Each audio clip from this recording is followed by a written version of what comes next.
Polisi tampan di Asian Games 2023 viral, terekam atur lalu lintas dan bantu pejalan kaki. Baru-baru ini viral video memperlihatkan sosok polisi tampan di Asian Games 2023 di Hangzhou, China. Seperti diketahui, Asian Games 2023 berlangsung di Hangzhou, China hingga Minggu 8 Oktober 2023 mendatang. Di tengah gegap gempita pesta olahraga se-Asia tersebut, ada sosok yang belakangan ini viral di kalangan warganet. Sosok tersebut adalah seorang polisi berparas tampan.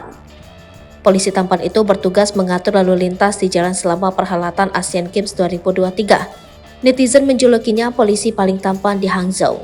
Belakangan ini sosoknya viral setelah videonya dibagikan di Douyin.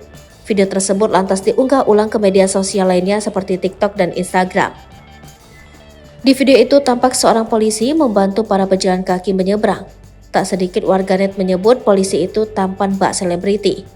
Dia disebut memiliki wajah yang rupawan dan karismatik. Polisi itu bersikap rendah hati ketika dipuji tampan. Dia tidak menyangka dirinya jadi sorotan karena parasnya. Ketika mengalami kesulitan, carilah petugas polisi, kami semua tampan kok, ujarnya.